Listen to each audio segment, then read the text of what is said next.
I'm the chair of MethodsNet, and we welcome you warmly to this first webinar of the case-based and comparative methods community of MethodsNet.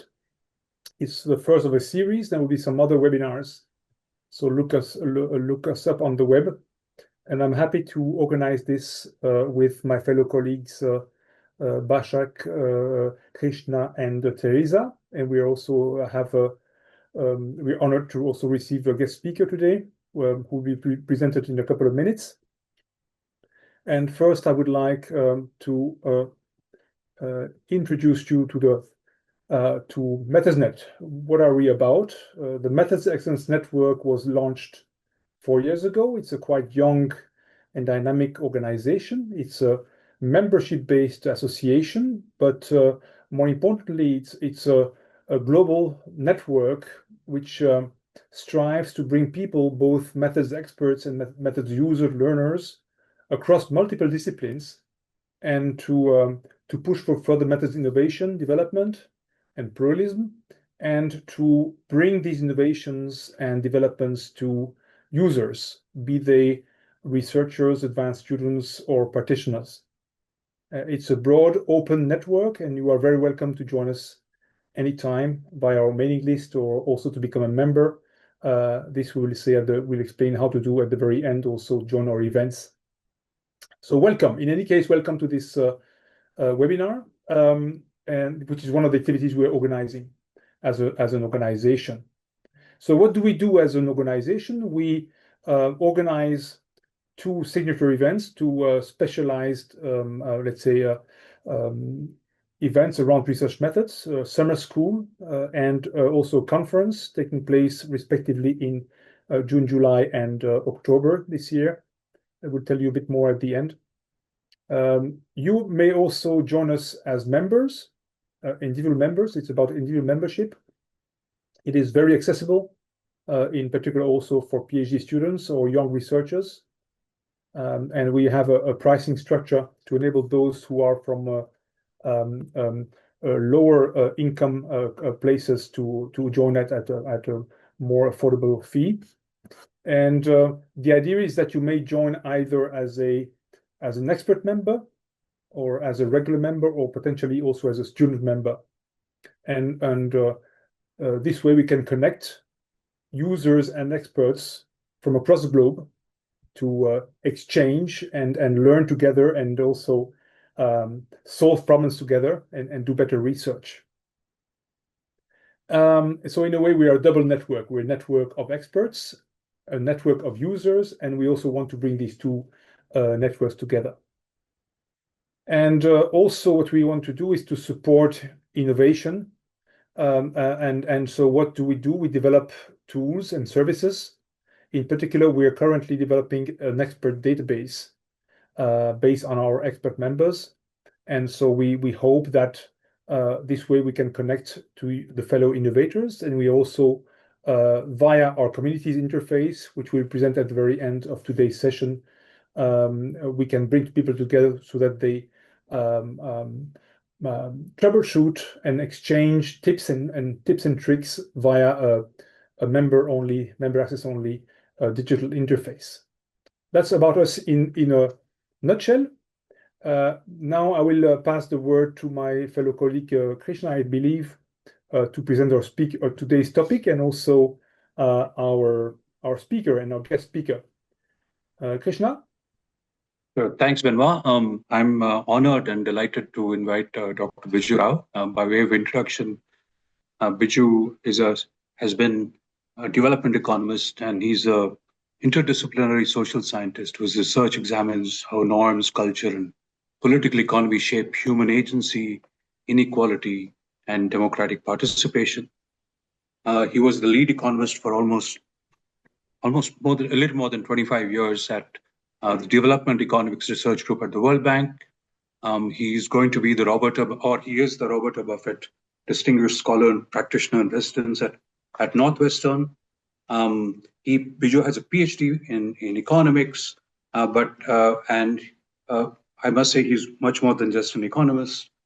He was also the head of the Social Observatory at the World Bank for almost 10 years. It's worth looking for sort of scholarship on development. And he's one of the ways I knew Biju actually was from two of his books. One is called Localizing Development as Participation Work with Ghazala Mansouri, which was published in 2013, and a book mostly focused on India called Oral Democracy, Deliberation in Indian Village Assemblies. He was also a member of the core team of authors of the World Development Report in 2006. Having said that, I want to say why it's an honor to have him. I've known Biju for quite a few years. He's probably one of the most thoughtful scholars in the World Bank and perhaps even in other multilateral institutions who thinks quite deeply about democracy and development. If you're working on democracy and development in the developing countries and you see a citation with in brackets the Rao and someone else, you can pretty be sure that it was probably Biju who's contributed, to that scholarship. I think Biju is also distinctively poised to be our inaugural speaker for this year because he's an economist, but you will notice much of his work is multidisciplinary in its truest sense. And by that, I essentially mean that Biju looks at data, but he doesn't look at data primarily as a variable. He looks at it as a unit of analysis, and then he sort of sees what works best to understand and explain that particular unit of analysis. And you will notice most of his work has been done collaboratively with qualitative economists. So he's an economist who's deeply sensitive both to the people that he tries to explain and also to qualitative methods. And so I can't think of a better person to actually help us understand whether AI can actually bring added value to case-based comparative research. So welcome, Biju, and the floor is yours. Yes. And before I give the word to our colleague Viju, I would like to tell the audience, and there are 60 plus people in the room from across the globe here. Welcome to you all. To tell you how this is going to be organized. There will be a presentation by our fellow colleague and guest speaker for roughly 40 minutes. And then there will be ample time for a Q&A session, and you will be able to use a Q&A interface in the chat. A special function for the Q&As, but I will explain to you at the very end. But keep your questions and then check your chat and your Q&As while we do the presentation, and then we have ample time for interaction. All right, so I'm going to stop sharing my screen, and I will let the guest speaker share his slides. I think. Can we get them shared? Excellent.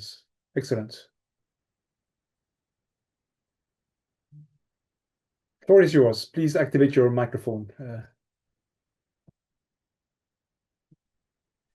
Thanks, Krishna, for that generous introduction, and thank you for inviting me, and thanks, Benoit, Basak, Teresa, and all the organizers. It's a pleasure to speak to all of you and an honor.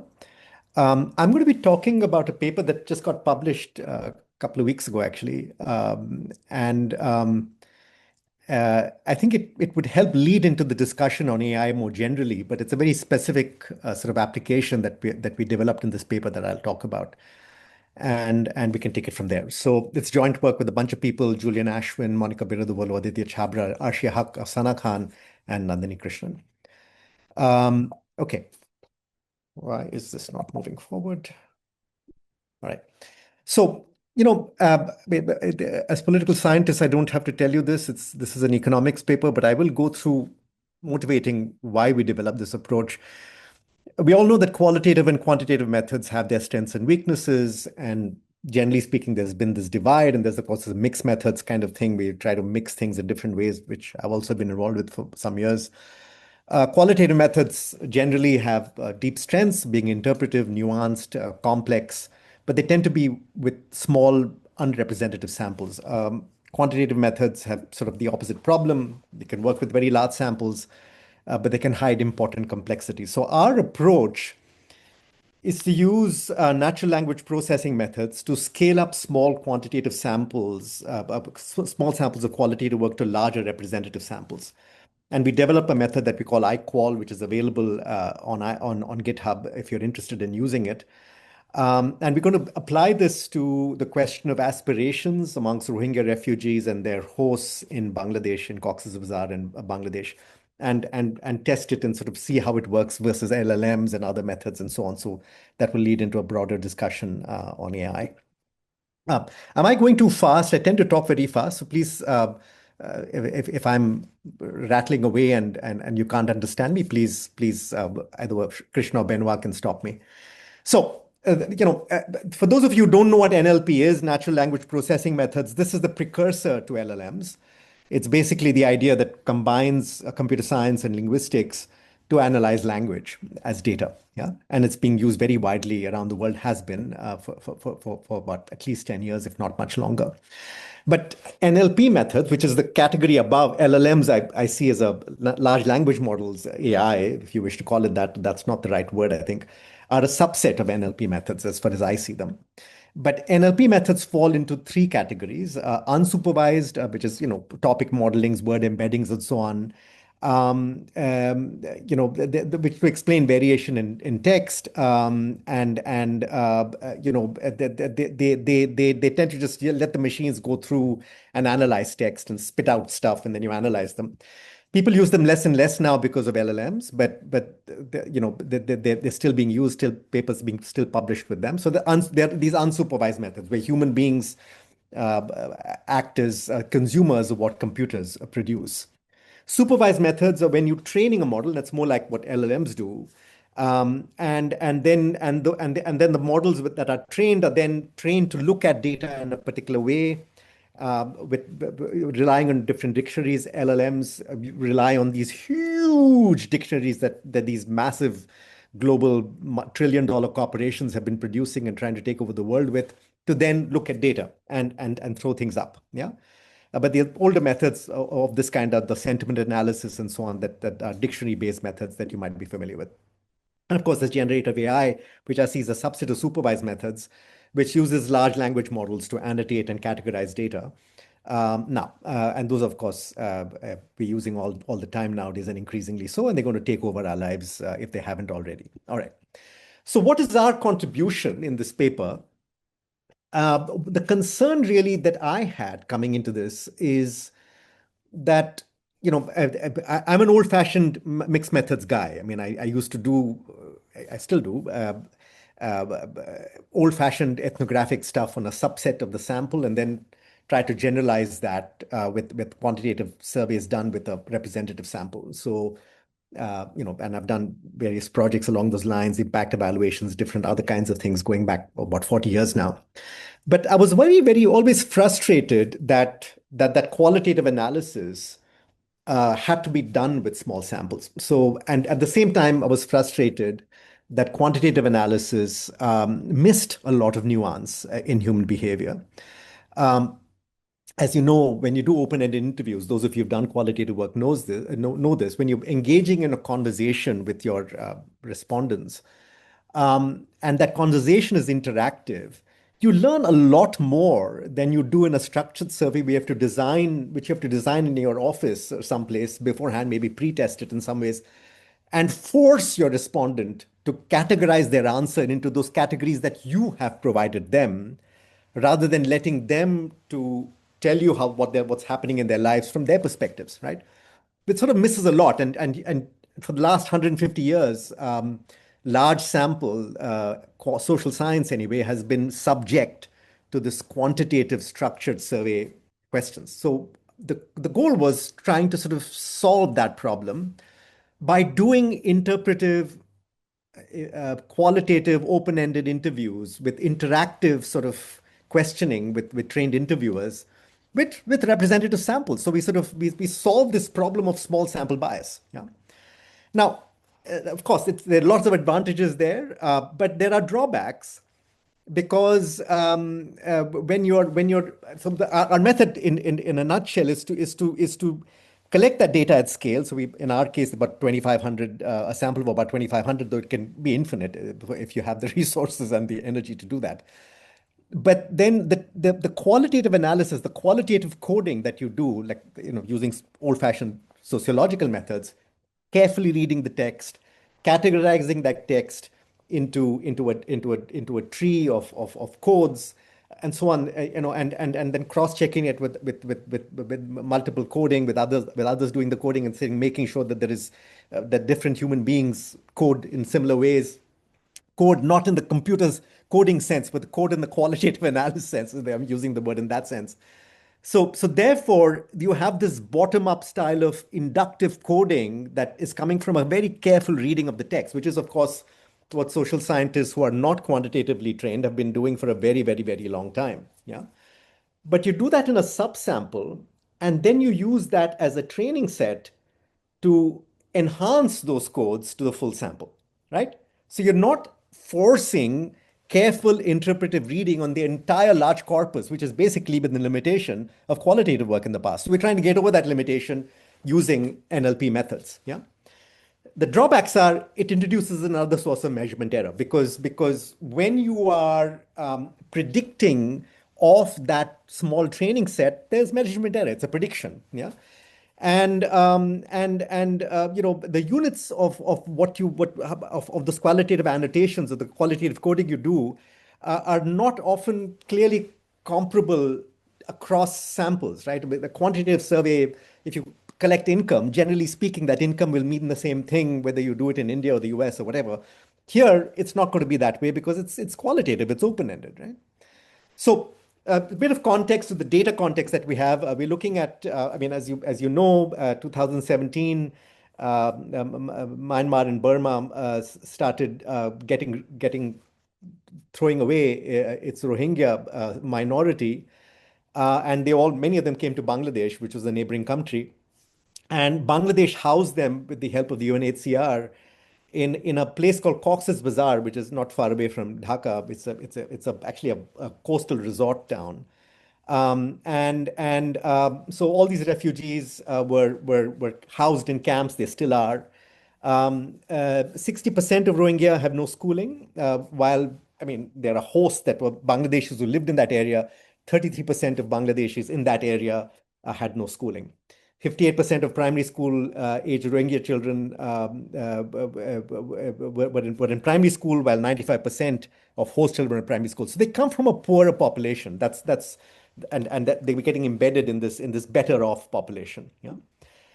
So what are our data? We're using a mix of quantitative surveys and these open-ended interviews. There was a Brace Science survey done by the UNHCR and the World Bank in 2019 of about 5,000 households with both hosts, split evenly between hosts and refugees, or displaced people, if you want to use the UNHCR language. And then we did 2 rounds of open-ended interviews.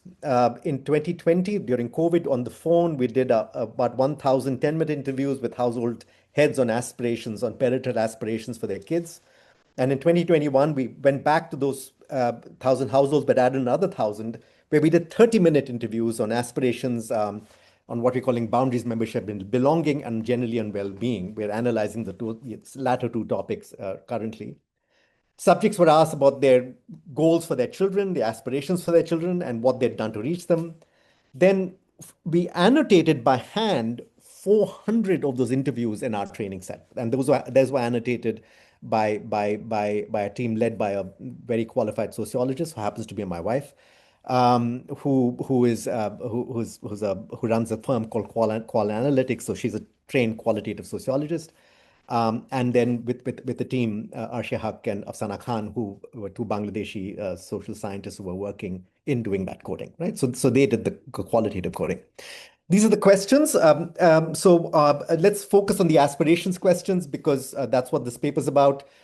What are your hopes and dreams for your eldest child? And then we give the name of the eldest child because we can pull that from the data. What steps are you taking to fulfill your children's dreams? So these are open-ended interviews, and then becomes an interactive conversation, starting with those prompts. And there are other questions we've asked for other topics, but those are the 2 questions we'll largely be analyzing with our data in this study. All right. Now, just a bit of background on the aspirations literature, which is a very, very old literature in economics. Not very old; it's about 22 years old right now. It's kind of interesting bit of background. The aspirations literature in economics started with a conference that I happened to organize, though had nothing to do with the literature. But in that conference, which is in a book called Culture and Public Action that I co-edited about 22 years ago in 2004. Arjun Apadre is an anthropologist who wrote a paper called The Capacity to Aspire, where he was talking about human aspirations as a cultural capacity, as a forward-looking cultural capacity. But he came up with this beautiful idea about the navigational capacity, called navigational capacity. It's not just enough to have aspirations. You have to have the ability to know how to achieve those aspirations. And he said that was unequally distributed. And so that contributed to inequality and to persistent inequality. Now, I assigned to that paper a discussant who's a very fine development economist called Debraj Ray, who's a professor at NYU. Debraj, as a discussant, felt that this anthropology stuff was too confusing and not clear enough. So he took that paper and he modeled it into a model of aspirations and aspirations windows that turned the idea of aspirations into goals, okay? Specific goals that human beings want, also unequally distributed. And and then Debraj's paper took off, right? And then becomes this huge literature in economics that was summarized by Debraj and Garance Génicot in 2020. And that's another paper by Frutera that looks at empirical literature. So it's really a huge topic in economics that starts from that conference. Then Agnes Callard, who you probably know, a philosopher at the University of Chicago, comes up and writes a book on aspirations. Of course, she doesn't read any of this, which is typical of philosophers. I think they don't read social scientists, and writes a whole new book on aspirations, ignoring all the social science work, not just this work, but work by psychologists and everybody else, where she makes an important distinction between ambition, which is sort of the economist version of what aspirations are, particular goals. What income do you want your kids to have? What schooling do you want them to have? What sort of occupation do you want them to have? And aspiration, which are transformative goals. I want my kid to be a good human being. I want my kid to be a spiritual person. I want my kid to be able to face the world with bravery, whatever things that are not specific goals, but are more moral, philosophical types of way of looking at aspirations. And of course, Apadre's idea of the capacity to aspire is completely separate from all of this, which is you can have these aspirations and these ambitions, as I said, but how are you going to conceptualize them and find a way of getting to them, which is also very important. But the issue really is, as you know, unfortunately or fortunately, I believe unfortunately, economists dominate the policy discourse, at least at places like the World Bank. So these sorts of distinctions become terribly important for policy. And if navigational capacity ends up being terribly important, then you've got to figure out what to do, what implications that has for policy. And similarly, if there is a distinction between ambition and aspiration in the Callardian sense, that also has important implications for policy, but how you absorb refugees, how you deal with them, and so on and so forth, but of course, more generally. So here is the qualitative coding tree that came up from that careful reading of 400 interviews. Aspirations in the Callardian sense were divided into two, religious aspirations and secular aspirations, because these are very religious people, as it turned out. They're all Islamic, whether they're hosts or refugees. They were basically Bangladesh has Hindus, of course, but we didn't see any Hindus in our data set.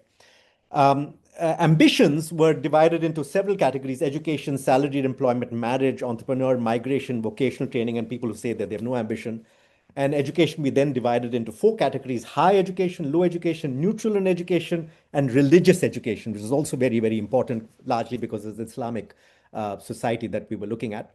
Navigational capacity was in two categories: ability, which is basically general navigational capacity, navigational capacity on budget issues, knowing how to deal with money, on awareness and information, vague, non-specific, and also on relying if God will take care of everything. And each one of those subdivided into high and low.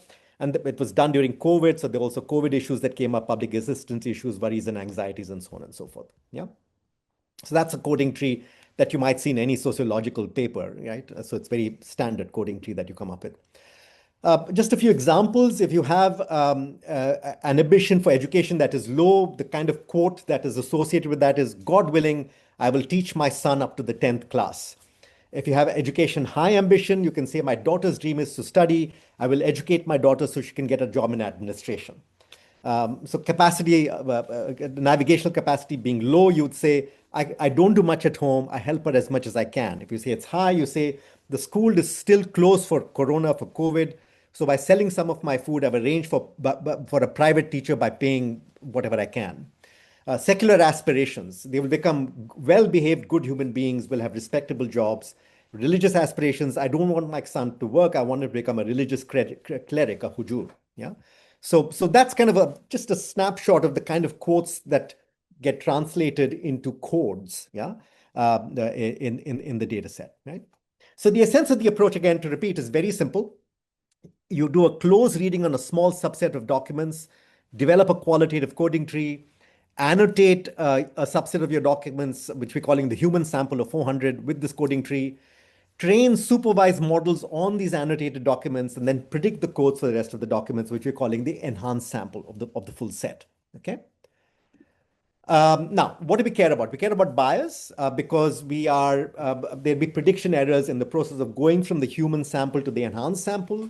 And what we test for is to see if those prediction errors are vary by human characteristics. Because if, for instance, educated folks have a higher prediction error than non-educated folks, we have an issue. We have to worry about that. Then in everything we do, we include a dummy variable for the annotation status. Were they annotated by human beings? Were they annotated by the computer by predicting of the human beings? And we're comparing the distributions of enhanced and human samples. Then we're concerned about efficiency. Obviously, the whole point, statistical efficiency, that is, when you're moving from a small sample to a representative sample, you want your standard errors to be smaller, right? Otherwise, what's the point, right? So we're using bootstrap methods to quantify model and prediction errors. Model errors are always there. Prediction errors, already told you about. And we're regressing the F statistics that come from those models on household characteristics to sort of look at things like bias and see how it affects efficiency. Okay, so let's move on. I'm just giving you an engram of words that come up. On the x-axis, you have the hosts. On the y-axis, you have the frequency of the refugees. And you can see how these words are distributed. If you just look at the frequency of the host, for instance, they're talking about stuff that comes from settled people, having a policeman, a magistrate, a bank, going for an exam, a primary school, getting a government job, things you might find among settled populations. You go to refugees, the most frequent words there are Burma and Burmese. They've all been kicked out of that country. They're talking about rations, that is the food that they get from the refugee camp. They're talking about various religious issues. They're talking about trying to learn Bengali, the Bengali language, so on and so forth. And the rest of it is sort of distributed across both categories, right? So this gives you an idea about the word distribution in these interviews, yeah? I would refer you to the paper it's too much information to show you in a short talk, but I would refer you to the paper if you're interested in staring at this a bit longer. Now, I want to show you something which is the interpretability with the human sample, which we're calling NH. As the human sample, so the blue line is the human sample, the green line is the enhanced sample that is going from the smaller sample to the full data set. Which is coded by predicting off the human coded sample. You see that as you increase the sample size of the human coded sample, there is a lot of gain in the beginning, right? Obviously, they hopefully converge at the end. You see that there's sort of a trade-off at some point where the F-stats from the enhanced sample stops gaining as you increase the size of the human sample. Across each one of these represents a coefficient on a different variable. Yeah. So these are coefficients on different variables, and you see that for many of these variables, that gain starts disappearing after you increase your human sample up to a certain point. So the reason this is important is, remember that qualitative coding is expensive. Having a trained sociologist sit and code things carefully is not cheap. So when you're thinking about your own work, you've got to start sort of trading off the cost of increasing the sample size versus the human coded side, right? Ideally, everything should be human coded. So but at what point does it stop making financial sense? It's just like any other sample size selection issue, which goes back 200 years, of how do you decide the trade-off between cost and efficiency, the cost and representativeness. Yeah. So this is this is our. I'll come back to that issue towards the end. Right. So first question on bias of prediction errors. Are other prediction errors correlated to household characteristics? You can see, with the exception of maybe 3 variables, they are not. Yeah. They're all sort of above the 5% p-value of significance, and most of them even greater than that. So generally speaking, the prediction error is not correlated with household characteristics. Yeah. Second question is, if you wish, interpretability. As you move to the bigger sample size, from the human sample to the enhanced sample, is your F statistic improving? And you can see that in most cases it is. Yeah. Across these different variables, across these different dependent variables, you see that in most cases efficiency is improving. So so in other words, working with a larger sample is good. Yeah, it's giving you more representativeness. It's giving you a better sense of what's going on in the population, right? So as we would expect, as we would hope to expect. So yes, we want to do this. Now we're going to run some regressions. We can do many things with this, but we're going to start with these regressions, and we can talk about other ways in which this method can be used. And the regression is taking the Y bar IJ, which is the average prevalence of code J in interview I. Actually, it should be. XI are the interview subject's characteristics: so refugee status, female eldest child, parents' years of education, number of children, female household head, age of household head, religiously educated parent, age of eldest child, household asset index, which is and household income, and parent trauma experience. We got a bunch of things on the right-hand side. Then we, as we said, we control for a dummy variable of whether that particular household was coded with a human annotation or with a machine annotation. Yeah. And then of course there's an error term. Right. So some results from this. I mean, obviously there are many results in the paper. I'm just going to focus on a few. Let's first start with what I think is the most interesting result, which is on the capacity to aspire, the navigational ability of households, right? You know all this, but just to repeat myself, this is the kind of graph with the stem and leaf graph, which gives you the dot is the point estimate, and then you have the standard error around the point estimate there. So on refugee status, and that's what I want you to focus on, you can see that for the most part, refugees are below the 0 point, so you get negative effects from refugee status on most capacity things. So you can see that refugees tend to have vague non-specific capacity things less than hosts. They tend to rely more on God. But here's what the interesting thing is. Look at capacity ability low. And many of these results are on the 0 line, so there's no difference between refugees and hosts. But look at capacity ability low. The prediction that a refugee will have low ability is in fact negative. So in other words, refugees seem to have greater navigational capacity than hosts, right? So that's a terribly interesting result, right? We have this biased view, which seems, I mean, I live in DC, I'm looking out on 16th Street in Washington, DC, as I'm talking to you, where there is a prevalent belief that immigrants are bad and so on and so forth, right? And of course, that follows into cutting off funding for new HCR because refugees are bad, yeah? But here you have refugees being remarkably better in knowing how to get to their aspirations than hosts. Right? So they are selected, and that makes perfect sense. When refugees come in, they're moving from a horrible situation in Burma where they have been literally kicked out of their homes, surviving this very difficult journey, often by boat, in rowboats and in sailboats, yeah, from the Burmese coast to the Bangladeshi coast, going through that process and reaching the camps. You have to be a pretty remarkable human being to be able to achieve that. I believe that's what that's showing. Yeah. Let's go to gender, female eldest child. Again, not much difference between refugees and hosts, except that for a girl child, you tend to have less information awareness about what you want to do with the girl child. On parents' years of education, not surprisingly, more educated parents tend to think about relying on God and stuff like that less. They tend to have high ability, more likely to have high ability and less likely to have low ability.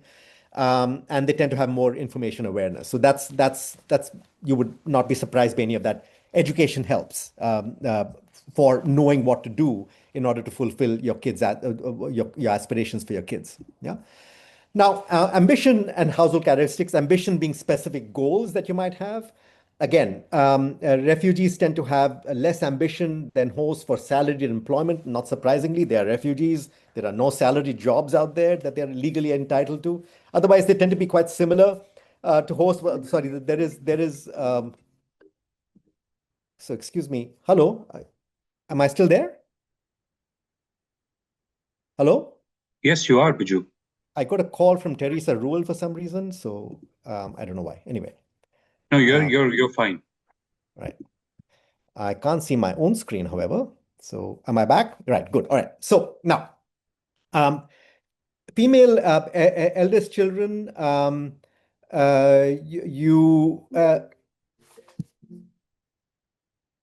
sorry.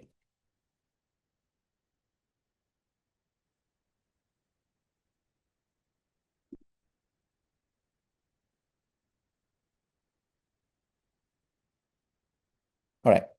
Female eldest children, I mean, not the biggest result here, which is not surprising, is that there's a huge gender bias, both amongst hosts and refugees, that the only thing you think about your female children is to get them married. Yeah. And that becomes, that's not surprising. Just give me a second here.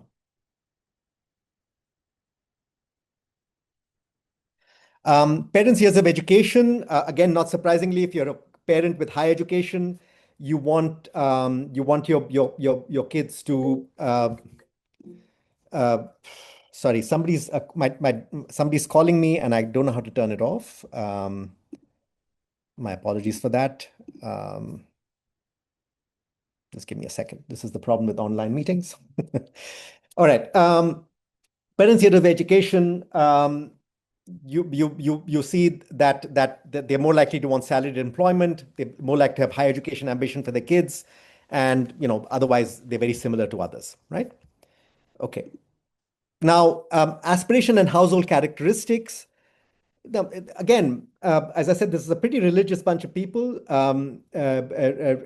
So secular and religious ambitions tend to refugees tend to have fewer of both of them, but they're not very different from hosts. Again, with girl children, again, a gender bias, you see that you're much more likely to have, you're much less likely to have both religious and secular ambition for your female children. In fact, much less likely to have religious ambitions for your children. And of course, with parents' years of education, you're much more likely to want secular aspirations for your children rather than to send them to religious education. Yeah. So all of this is consistent with what we would expect, and which is stuff that is very difficult to determine from a standard approach. Now, let me switch to the LLM issue, which is another paper that we published in Sociological Methods in Research a few months ago, where we compare our method, our I-qual method of taking a bespoke training set that we have coded ourselves and then predicted that in the full sample, to doing LLM-based coding. Yeah, and this was done a couple of years ago. So we have older versions of ChatGPT and Llama and so on that we use for this. We are not using ChatGPT 5, and I don't know what it will look like with then, but I'll show you what we do. We use very detailed instructions, very detailed prompts for the LLMs. This is the kind of prompt we use, basically telling it to sort of code, turning it into a sociologist, making it read the text carefully and then assigning codes to that text. So this is the kind of coding prompts that we're using. I'm not going to read the whole thing out, but again, it's in the paper. It's the second paper on the SMR paper if you're interested in that. And then you give instructions this is all a bit of trial and error, but this is what we came up with. We did both few shot and chain of thought prompting. Few shot is when you sort of give one shot and sort of let it figure it out. Chain of thought is more interactive. Both are well-known techniques for prompts, and there are other prompts that are coming up. There are also other variants of this that we haven't tried. which I'm happy to talk about. But we did the best we could with what was available when we did this a year or two ago, 2 years ago. Here's the LLM performance. What I want you to do is to compare the green squares, which is our method, the iQual method, to the pink, red, and maroon dots, which are the LLM method. And of course, you have the random coding as a benchmark. And you can see in almost every case, iQual performs much better in terms of F scores than the LLMs. Yeah. So LLMs don't produce as tight and unless you're less able to interpret what the LLMs are doing in terms of just assessing it with the F score that you get from it. Yeah. But they're biased, and that to me is the much more freaky thing. Yeah. And here, take a look. The pink line is the ChatGPT, the green line is the iQual, and the black line is the human-coded expert annotation. So that's sort of the benchmark. That's where you want to be with a small human-coded sample. And you can see the iQual is very close to the human sample, but the pink line, the ChatGPT 3.5 Turbo, is completely off base. It's sometimes the sign switches. Yeah. So it's biased. It's not just bad, which is not efficient, it's biased, which you do not want, right? So one question is, we tried other methods. We tried word phrase frequency keenness, which is a paper that some economists have developed, use dictionary methods, topic modeling, and all of this. But let's try to understand why LLMs are biased. Yeah, in our case. The interviews were conducted in Bengali with Bangladeshi hosts, or in the Chittagonian dialect of Bengali, which is basically the Rohingya language, yeah, which is not quite Bengali, it's a different language, right? So two languages. They were all typed out, they were all transcribed into Bengali, translated from Bengali into English by machine translation, checked by humans, yeah. So that was all done as well as we could, yeah. LLMs, which are trained on largely Western training sets, don't know how to code this stuff. They get confused. That's where the bias is coming from. So they have a weird problem, yeah, which is well known, right? But that weird problem has implications when we're starting to do qualitative analysis. I mean, there's a whole bunch of papers out there, explosion of papers using LLMs to do qualitative work, starting with one in PNAS and all kinds of papers, yeah? Be careful when you're working in non-Western contexts. In Western contexts, it's okay. In fact, we've done some of that in Western contexts, it's okay. But in non-Western contexts, you may be getting wrong results, biased results. And you have to be super careful what you do with it. Now, there's also this question of, that economists generally raise, why do you need this method? Why can't we just do old-fashioned surveys on these issues? Well, it's, try to do navigational capacity as in a structured questionnaire. It'll take you a year to do it properly, to get those pre-testing done, and even then you'll screw up, right? Because it's a very subtle concept. Yeah. One of my reasons for getting into this line of work is because I sat in the department of the research department of the World Bank. My boss was a fellow called Martin Revalian, who sat next to me for years, who developed the $1 a day method of assessing poverty. I loved Martin. He left us. He passed away a few years ago, but I always found this weird, that we're going to assess global poverty on the basis of people make $1 a day all over the world and sort of compare it all over the world. It's a rather silly idea of how to decide whether somebody's poor or not. It's just one criteria. Because to me and to most reasonable people, well-being, income, poverty, so on, poverty and well-being are intrinsically multidimensional. So really the point of this, which is the next paper we're working on, is to try to sort of use open-ended interviews to assess well-being. Yeah, that's where we want to go with this. And aspirations similarly, for similar reasons, right? But I explained to you, sort of, it's a personal thing I also have with aspirations, which is that we need to figure out how to look at it in a more complicated way.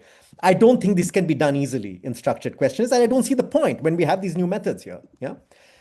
I want to show you something about this trade-off between sample size and the human set that you code.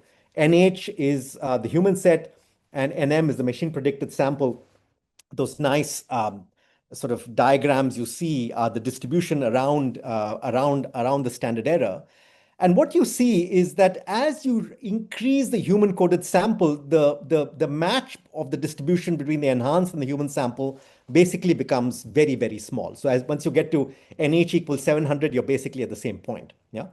But obviously, if your NH, your human-coded sample, the price you pay for the trained sociologist is very high, right? So there's a cost associated with this, right? So you have to make that cost trade-off by looking at these things. Yeah. So these are just two variables, dependent variables, ability, low, and secular aspirations. We can do it for everything. The same story holds for both of them. Yeah. Now, in the paper, we go through different cost estimates for different things. In our case, the optimal human coded size was 400. Yeah, given the budget that we had. But you know, that is going to vary from project to project. But generally speaking, you don't have to human code everything. Right? If you have the budget to do a very big set of qualitative interviews, say 10,000 interviews, but that's a whole different enterprise. The economies of scale there, it gets cheaper the more you do and so on, but you have to be able to, I mean, the other thing to be very, very careful about is when you're doing interpretive, we can do this in the Q&A, you know, interactive interpretive interviews at scale, you have to pick a different set of interviews than you would pick for a structured questionnaire. This is a completely different skill set. In fact, people who do structured interviews well tend not to do open-ended qualitative interviews well. It's a different way of structuring the mind, different kind of person. And you know, and that kind of level of empathy that's required to do it well is a different set of people. So there are issues of how you collect the data, but what we've shown you is that there is this trade-off that you have to think about as you apply this to your own methods and your own and where you do it. And you know, and then of course with the LLMs, if you're working in Western contexts, and I don't have any way of telling you whether LLM is going to be biased, but I believe they will be less biased than they are in non-Western contexts. Yeah, it just sort of makes logical sense. All right, so conclusion, the next steps. So what we're arguing here is that NLP promises that our method has to bridge the gap between qualitative and quantitative social science. We've developed a new method with very general applications of expanding human coding to larger samples. And in this paper, we showed you this with respect to parents' aspirations for their children. There's a Python package that we've developed that's available at this GitHub link. Let's see, we're going to move on to looking at well-being and belonging, and I'll talk about that later. Now, there are various other issues. I think one promising route here that we hopefully will be able to do later, or others should do, if not us, is mixing LLMs and human coding, right? And so I mean, as I use LLMs more, is there some way of interactively prompting LLMs with I mean, basically feeding LLMs with training sets that are human coded, and then letting LLMs do the prediction, right? What we do here for the prediction, we're using standard logits to do the prediction, but maybe LLMs could do the prediction. We haven't tried that. And also, I suspect that ChatGPT 5 and 6 and 7 and 8 and so on, and whatever, Gemini and, you know, Claude and everybody, all the LLMs that are around, we haven't tested against them. But I suspect that for the foreseeable future, there is going to be a weird bias in LLMs. So we'll have to think about how to figure that out. And I think the method we've developed here might also be important for much more complicated things that you might want to do. We're doing relatively simple things with aspirations. We find with well-being, LLMs also may have issues. Yeah. Okay, so that's it. Thank you very much. I'm going to stop sharing and go back to the screen. All right. Thank you. That's great. Now I will, I think, give the floor, is it to Bashak or to Krishna for the moderation and discussion? Bashak. Yes, great. Okay, hello everyone. So thank you, Biju, for this very insightful and thought-provoking talk. We have a few questions. So the first one is, what kind of a data source do you use for your model training? Do you have a data bank of interviews, or how do you actually collect data? That's the first question. I'm going to leave you some time to answer and then proceed to the second question. Okay, thanks. So, this was all the data collection was done during COVID, which and which is why my wife and I are co-authors. It's partly, but I wouldn't recommend phone interviews generally. Yeah, I would recommend one-on-one in-person interviews. But we did this on the phone. So we worked with a team in Bangladesh that worked with a survey firm. So we had two of our people in Bangladesh who were working with a survey firm, and then interviewing people in the survey firm to see if they had qualitative interviewing skills, right? Because this is a quantitative survey firm. That's how we know that those skill sets are very different. And then what happened was we went through a period of training where each of these qualitative interviewers that we had picked, because remember, we're doing this at scale, were sort of testing out their abilities to do these interviews with a mock sample, if you wish, and with a real sample that wasn't part of the data set. And then we figured out training methods to make it better and better. It was an interactive interview. So those were the two questions that started out the interview, but then we taught them to use probes of different kinds, and they got very good at it. So you have, question, answer, question, answer, question, answer with each of those topics. And it seemed to work reasonably well. If I was doing this again, I would do this in person. I would also probably not work with a quantitative survey firm. Ideally, I would try to train up folks I've picked from scratch, and and all that. I mean, there are different ways of doing this. It depends on the practicality. But that was the data collection process. In terms of the coding, it's just a subsample of the full sample, and then we put the sociologists on it to code it. So that's a pretty straightforward thing. Yeah.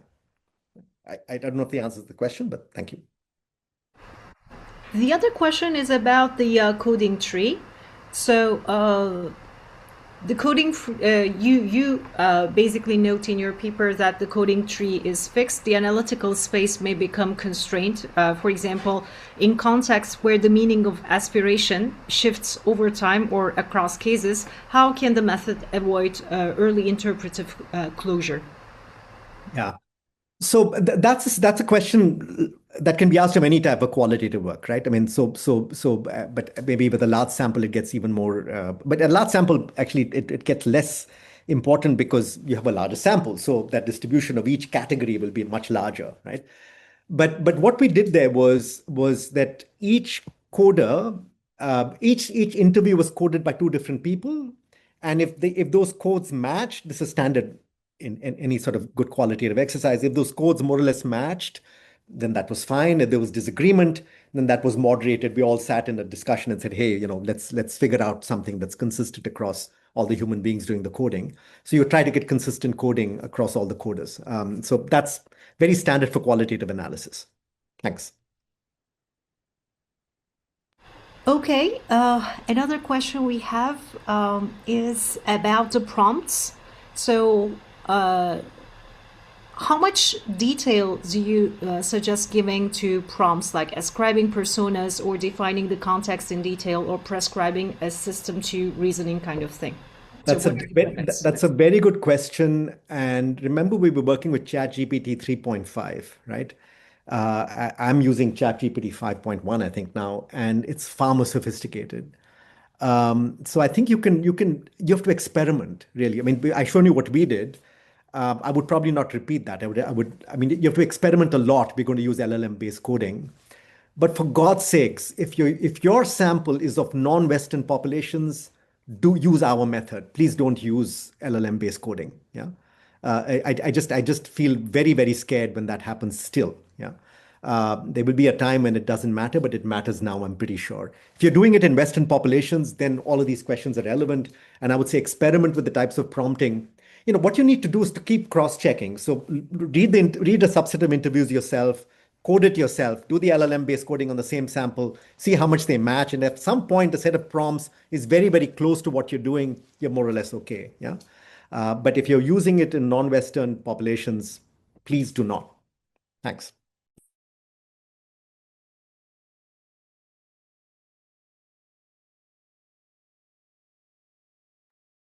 May I jump in, Bashak? Of course, please. Yes. So thank you so much for Biju for this very, how shall I say, very rich presentation, because you touch upon multiple topics And I think this can speak to many people in many disciplines, right? And I also learned that it's good to do mixed methods with your spouse. That's a good idea. Working as a team in any case. But seriously said, I would say, solid mixed methods has to do with group work, right? Collaboration very frequently. I have a quite different question, Bijou, about another stage of comparative case-based research or multiple case research, where you could also use large language models potentially, is the stage of case selection.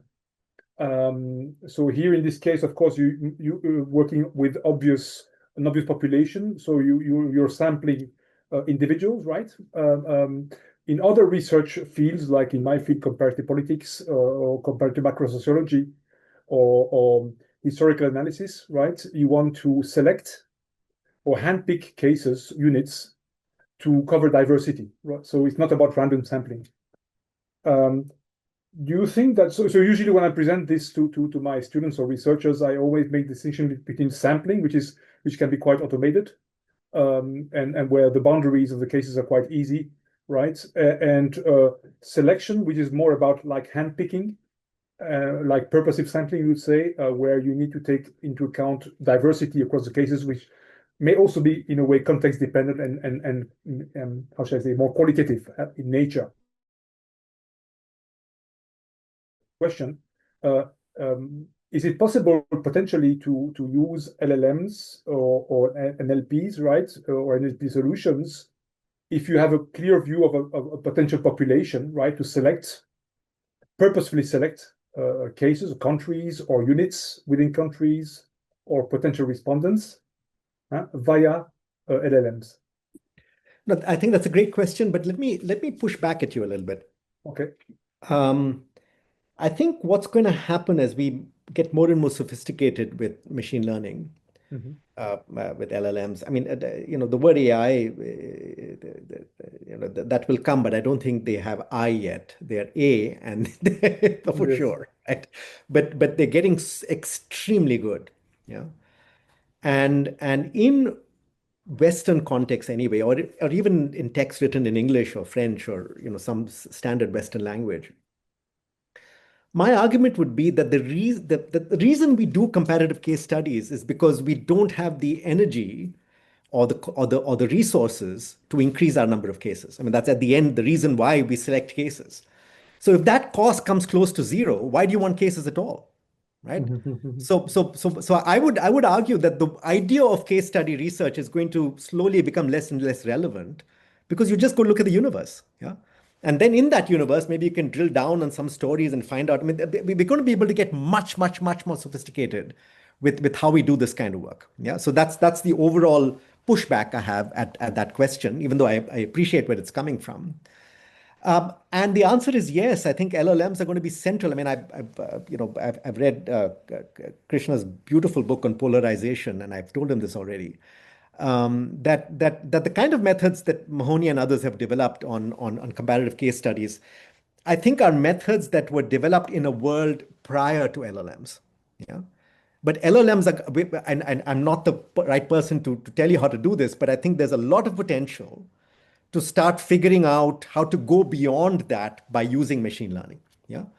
And folks like you are going to have to figure that one out because that's what your bread and butter is. So it's kind of I think it's going to revolutionize how we do social science research. And I mean, just a caveat to that. I mean, I've always been extremely skeptical about the artificial divisions across methods and disciplines in the social sciences. I think it's absolutely stupid. Yeah.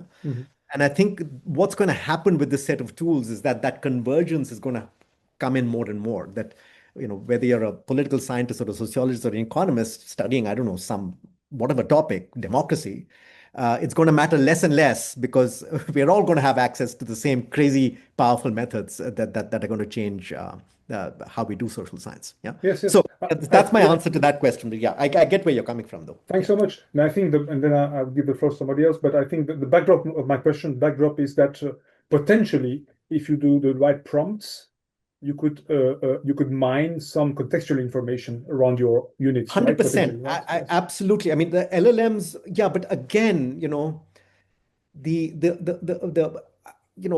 given the degree of hallucination, given the degree of bias in the training sets, um, what I find with LLMs generally is that the more you know about a topic, the better you are at using LLMs.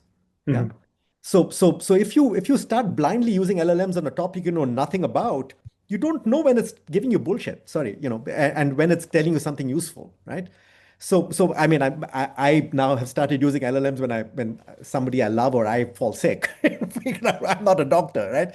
And I take it to a doctor. My cousin is a doctor, and he says, "Hey, don't listen to that nonsense." So it's sort of that's the issue we're at, right? And so I think we have to be careful. If we really are a master or a mistress of a topic and you're using LLMs to do it, then you're absolutely right. I think they become extremely useful tools. Yes, contextual knowledge is a buzzword. Yeah. Yeah. I give the floor back to Bashak. Yeah. Okay, we have another question. What do you think about the argument that large-scale qualitative interviewing inevitably leads to a loss of individual and contextual nuance, and it can be regarded as a problematic methodological choice by traditional sociologists? Do you think it is a problem, and to what extent is it serious? Yeah. There's a kind of a statement that a bunch of development sociologists came out with and wrote an article about a couple of weeks ago saying we will never use LLMs, something like that. I mean, that's mad. Yeah, use every tool you have access to, for God's sakes. Yeah. Now, that doesn't mean that question is a bad one. It's a very good question. It's about reflexivity, not about LLMs. Yeah.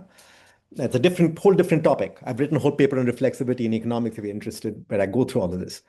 It's called Can Economics Become More Reflexive? And the answer is yes, I think. But the issue is this, that data collection can be reflexive, data collection can be non-reflexive, data analysis can be reflexive, data analysis can be not reflexive, regardless of the tool you use. Yeah. If you're out there, I mean, I can't tell you how many anthropologists I know, and I love them, who have done one piece of serious fieldwork in their lives, and after that just study the same damn thing, reading what other people have done, yeah, because they don't have time or they have kids or whatever, life changes, yeah, and they claim to be reflexive. They're not reflexive anymore. They're very non-reflexive after that first piece of work, yeah. So qualitative, old-fashioned qualitative work can be extremely non-reflexive, right? At the same time, you take the work of, say, somebody like Jean Drèze, who's a very, very fine development economist, who's a Belgian guy who lives in India, as it happens. He's now Indian. He's become an Indian citizen.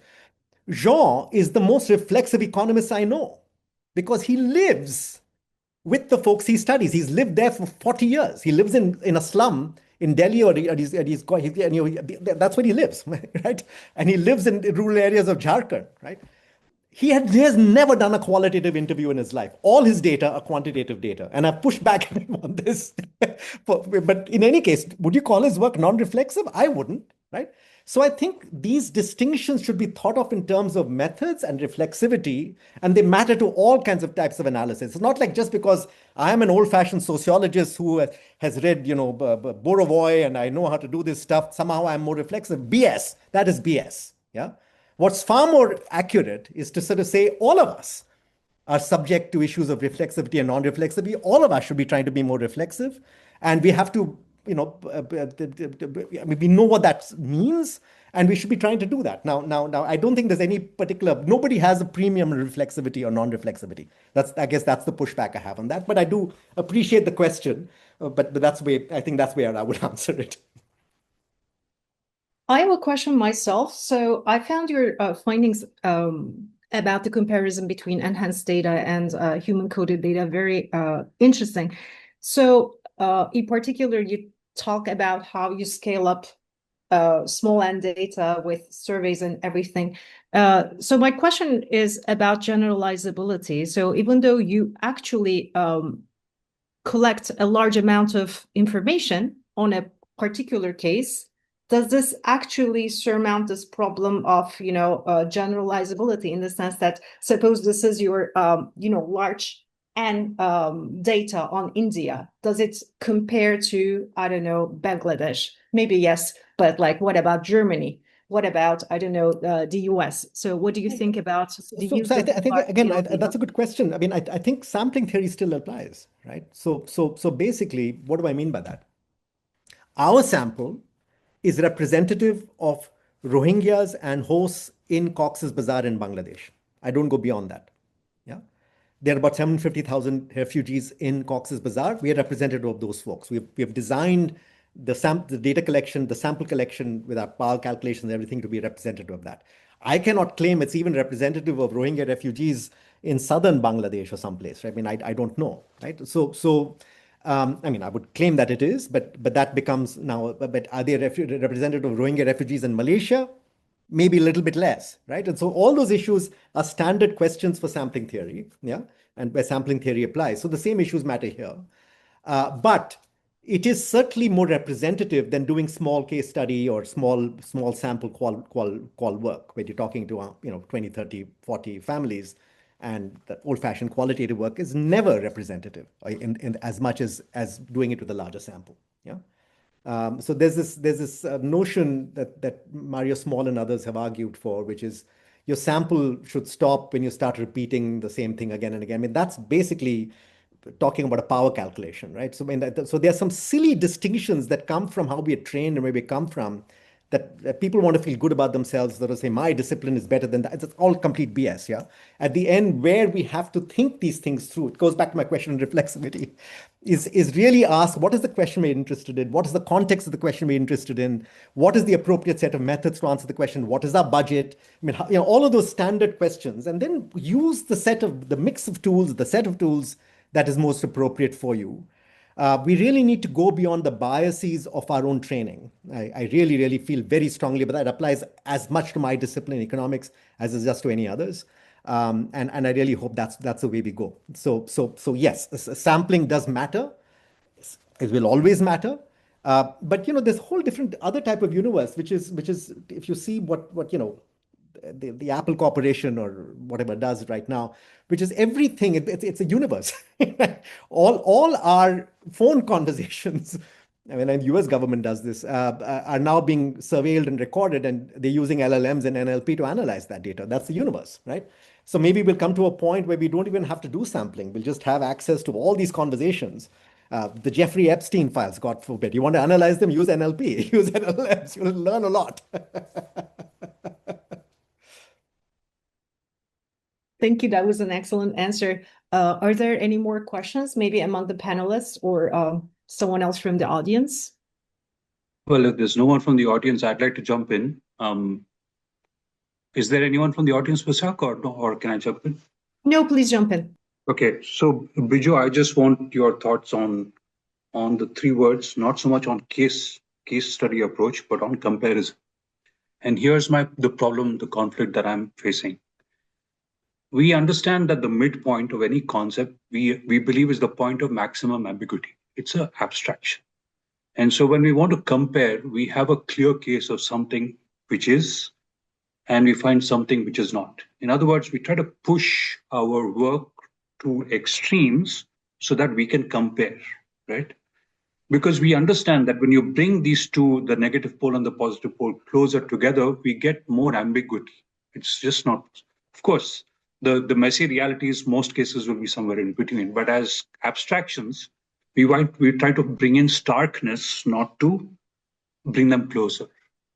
And my fear is in the comparative part with these LLMs and AIs, which is essentially, and of course, quantitative generally, but with larger sets. When you're bringing cases to the center, don't they become more ambiguous and more difficult to compare? And because as comparativists, we're trying to find what is the distinction between two. So we pull them away. We don't bring them together. But the LLMs tend to push them together, and you get where I'm coming. So I'm not worried about the case versus data, but I'm worried about comparison. Yeah.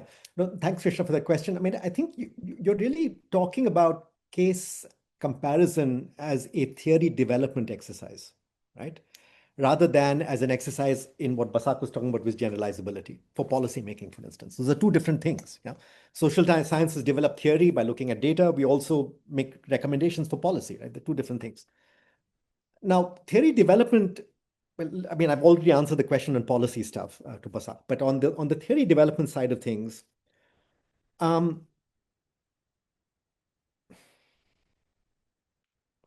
let me give you an anecdote. I mean, we can start from that. So I will differ on this, but the great Robert Dahl, right? What's his first name? Robert? Yeah. So Robert Dahl, there was a conference at the World Bank that I was part of maybe 15 years ago, and he was invited. He had come. And, I'd read his work. I've never met the man. He was an elderly person at that time. And somebody was talking about a similar question. I mean, what about theories of democracy? How do we do this? And this is what Robert Dahl said. He said, I've spent my life on theories of democracy. I think it's all nonsense.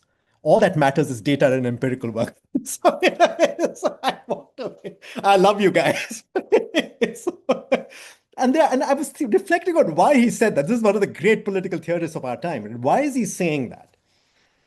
I think, and I have some sympathy for this, that generalizable theories necessarily, I mean, are not useless by any means. I mean, I'm partly trained as an economic theorist, which is why I'm coming to it this way.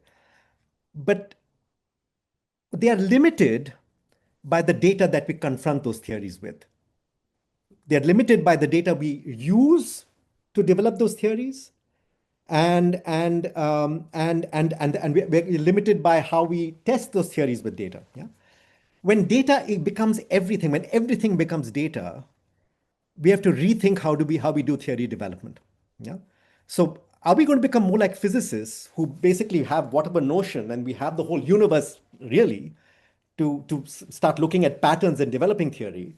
I think that's where we are headed as social scientists. I think a lot of what we think of as theory, I mean, when I went to grad school 40 years ago in economics, they would do all this rational choice modeling and game theory, whatever. And would say, and I would sit there, somebody would say in the class, this is nonsense. I mean, human beings don't think like this. That's not the way. Think of it as being a billiard player and what about the nonsense of how, economists used to justify a positivist rational choice modeling, yeah? And how ridiculous that sounds nowadays, given all the stuff with behavioral economics and other things. I mean, we don't do that. Some of us do, but it's not. I mean, 40 years ago, this was the only way you looked at economic theory, right? That's changed, and that's changed because of access to different types of data, access to different types of methods. You start realizing the ridiculousness of the rational choice assumption. Yeah. So I think that's going to start applying across the board to all our constructs of how we create knowledge and how we theorize about knowledge. Because these tools are giving us access to completely different ways of what data is and how we analyze it. Yeah. So that would be my way of thinking about it. I mean, I'm 62, so I'm perhaps too late for me. But for younger folks, it's a different universe. And I don't know, 40 years from now, somebody in grad school now, 40 years from now, how they're going to think of theory. They will read Robert Dahl, they'll read whoever else, but they'll probably try. And the reason this matters, sorry, Krishna, I mean, I think I'm talking to you on the phone or in person and not to a larger audience. But the reason this matters is because theory is contextual, in my view. Yeah. And we've been trained as social scientists to think of theory being non-contextual. Yeah. And I think it's time to get away from that. Everything is contextual. So if theory is contextual, and we have the data to now make theory contextual, look at all the conditions which matter in particular theory. As you know, in my work in deliberative democracy, I've been extremely critical of idiotic Habermasian notions that have been brought to Indian data. Yeah. I mean, Habermas makes sense in Germany or in Austria or coffee shops in Vienna, but makes no sense in looking at village meetings in India. It makes a little bit of sense, but these ideas of equality and so on and so forth don't apply there, but still people deliberate, right? So I think we have to start contextualizing what we mean by theory. And we've been too, because of our limitations as human beings, it's not anybody's fault. Human beings, our ability to analyze large amounts of data, we've been limited in how we think of theory. That's going to change. Sorry. I guess Benoit has a question. Yes, I do. And just a call to the other participants, if you still want to post something on the Q&As, please do so. So, Biju, my question is kind of a follow-up. But first, I would first a rejoinder. I think in, let's say, normal social science, I mean, Western social science, a lot of theory development stems from single cases, right? In my field, in political science, Verger invented a whole theory about political parties based on one single case, or Roberto Michels, and so on and so forth, right? Very much is single case based, and therefore also I follow you contextual by nature, culturally and historically situated. Okay, my question is kind of different. I work especially Biju with intermediate end designs and exploiting a methodology called QCA, right, where we try to map these multiple cases and identify key combinations of conditions leading to contrasted outcomes across multiple cases, typically between 15 and say 60, 70. This is kind of case oriented, but with multiple cases, with usually rich data. And we bump into a real difficulty, which is limited empirical diversity. So there are theoretically potential cases, right, that are not observed in reality. And some founding fathers or in the 60s said, okay, what you can do then is perform thought experiments. You can reason in the sense of what if, right? Could I imagine such a case? And so my question to you is, do you think we could, in an informed way, that we could use LLMs or NLPs, right, to generate such hallucinations, so potential cases, not hallucinations, but constructs, and evaluate their plausibility?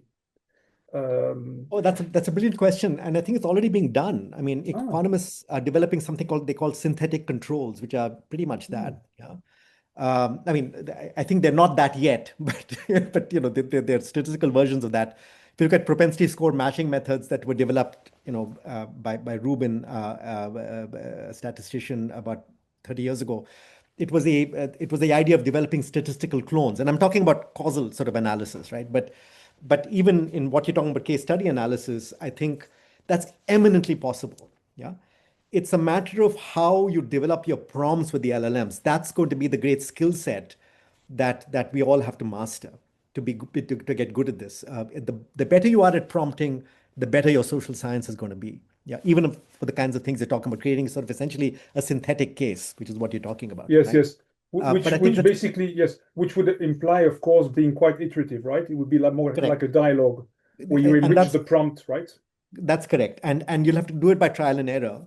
As LLMs become cheaper, as the sophistication becomes better, that's going to get easier and easier. But it's always going to be our ability to be sophisticated with our prompts. Yeah. I mean, I don't know if you've been following some of these discussions on Twitter and LinkedIn on LLM-based computer coding. Yeah. So a lot of sophisticated code developers have now come to the conclusion that they're out of business. Yeah. So Claude-based coding apparently is going to take over from humans, already has. Yeah. And so your ability to be a good coder is no longer your ability to sit on a computer and write code yourself, but in developing prompts so that Claude or some other LLM can do the codes for you in as sophisticated way as possible, right? So I think the same thing will apply in the case of the kind of work you do or the kind of work I do or many other people do. But yes, answer is yes. It's where I think a lot of interesting work might go in case study research. Oh, please, before I give the word back to Krishna, I think there's another question. In very concrete terms, because you didn't mention this, I think you did mention, Biju, that you were using a certain version of ChatGPT. Do you have any view on the more suitable LLMs? Because I know there's quite an offer on the market. I've tried for quite elaborate tasks a paid version of I think it's the Google one. I forgot the name right now. Please help me out. It's quite Gemini, which I find quite powerful. So are these tools quite kind of equivalent, or do you have any view on this? I mean, I think the answer is I don't have a view on this. I think, I mean, what we did in our paper when we were doing this 2 years ago was that we use everything out there. So whatever we could, yeah. And um, I mean, here's what I would argue. I mean, this is at the end a corporate question in the following sense. These companies are all competing with each other, and they're all trying to get better and smarter than each other. There's now Anthropic, there's all kinds of stuff coming up. So I think as human beings, if we want to remain human and have control over our lives, we have to start learning how to master the LLM models out there. Yeah. And learn how to be in control of it in whatever profession we are. So what I do, for instance, in a lot of my work, not qualitative coding, but for instance, I'm using LLMs routinely as an editor right now for papers I write. I don't hire an editor. I just use LLMs to edit, and it works a lot, works very well. I use ChatGPT for that. My wife uses Claude, so we compare, who is better, and sometimes I might go there. So you have to mix and match at this stage.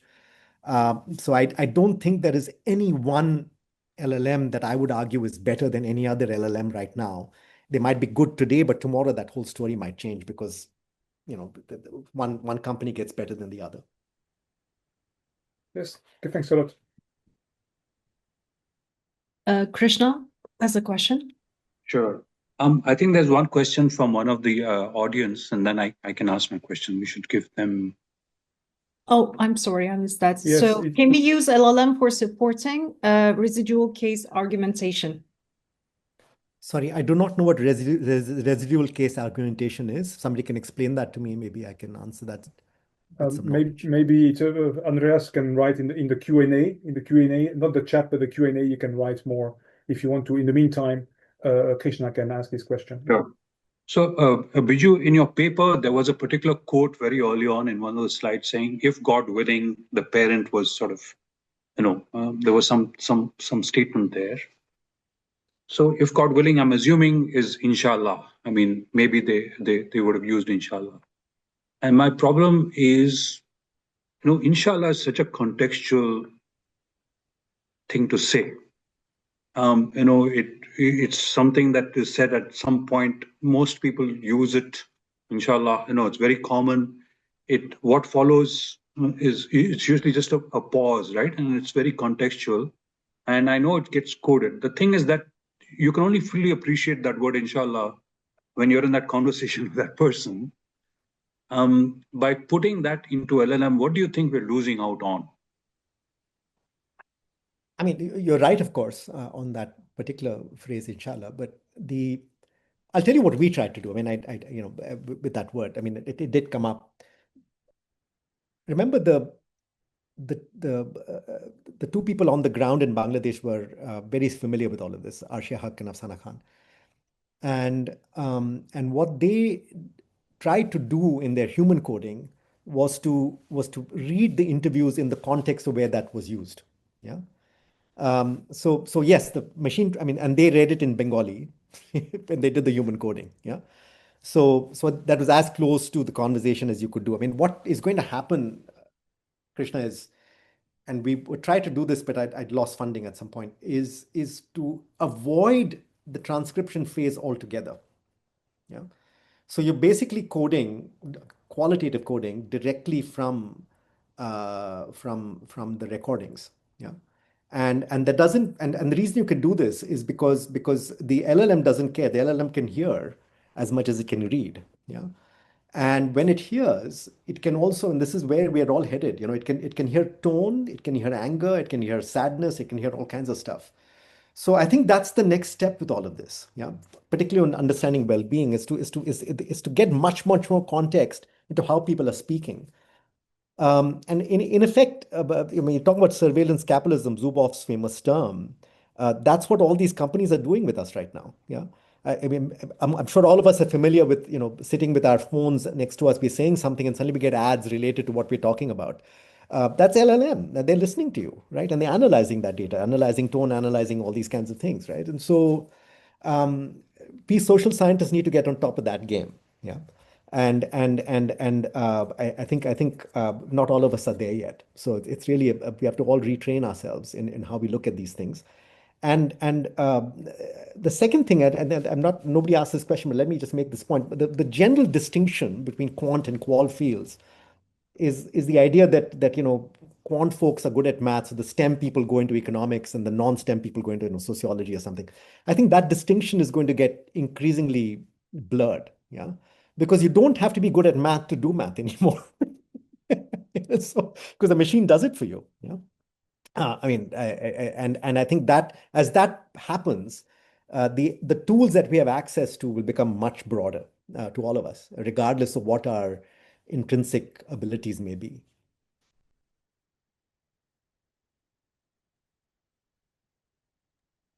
Any other questions? I guess I will give the floor to Benoit. Okay, so let me share my slides.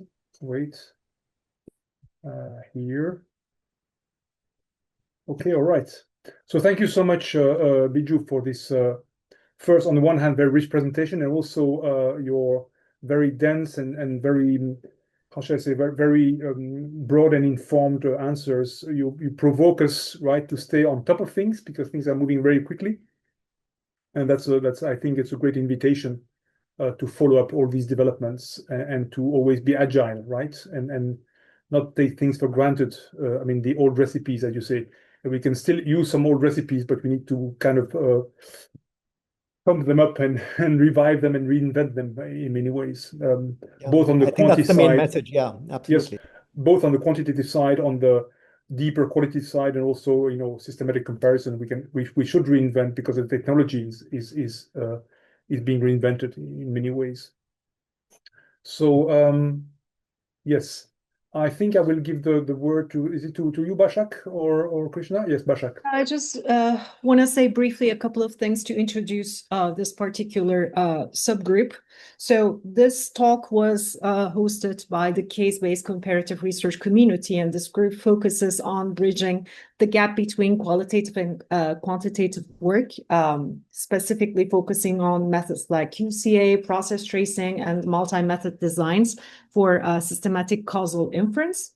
And we invite you all to join our dedicated space on the MethodsNet platform, where we can continue these discussions. And if you, in particular, found this today's session, helpful, I strongly encourage you to join this case-based comparative research group on the MethodsNet portal. So that membership allows you to participate in our upcoming activities and also gain full access to the community hub. It is very useful because we can engage in ongoing debates, crowdsource solutions to methodological hurdles, and exchange practical tips among peers, and also ask advice from experts. Thank you. Yes, and there will be some further webinars also organized by some other communities of MethodsNet, some of which are really connected to this one. One of the next ones in 2 or 3 weeks' time will be by the qualitative interpretive group or community around whether to use, which is also a normatively oriented question on whether to use or to reject or push back LLMs. There's 2 or 3 very strong positions out there in the field. Biju, you articulated a strong position as well. So and I kind of follow you. There are some other views. It's interesting to debate about all these things. All right. So, and also I wanted to conclude for today to inform our audience of 2 great events coming up. First, our summer school with close to 30 courses that will take place in Vienna, but also with 1 week online for those who are really remote, because we are aware of the cost of traveling to any place for in-person training. This is a intensive in-person teaching for the weeks 2 and 3 with one-to-one advice, mentoring, tutoring, and troubleshooting. And so look at our program. There's at least 7 specialized courses around case-based and comparative methodologies. There's also a course on mixed methods designs, and there's multiple quantitative courses as well. This is PG level training. where the fellow colleagues are actually they're both methods experts and also pedagogues. They like teaching methods. It takes some energy to do that. And then we also have so watch for this one. Watch the early bird deadline when you can get a discount. And then we have also our third annual conference that will take place in Louvain-la-Neuve, that's Belgium, close to Brussels, easy to reach from multiple places. It's also hybrid, so you can also join from anywhere in the world. Though of course it's great if you can join in person for many reasons. And we're going to open the call for proposals. It's been pushed back to 1 week later, so it'll be opening on the 18th of February. And there will be a full track around case-based and comparative methods. And there'll be also a full track around mixed method designs and also some other tracks. And so you can really fit in. There will not only be panels with papers, but also interactive sessions, short methods training sessions, and all sorts of things. Also a meet the expert session. It's a very, very lively event. So you're very welcome to join us. Yes, so that's it. Stay connected with us on our social media platforms and also via our emailing list. You have been added to this list if you've joined this webinar, and we hope you can stay with us and you can meet us virtually or in person in the next few months and beyond. So thank you so much. And thank you again, Viju, for your presence today. We are honored. Thank you so much. It was a real pleasure. Thanks so much. Fun questions. Thank you.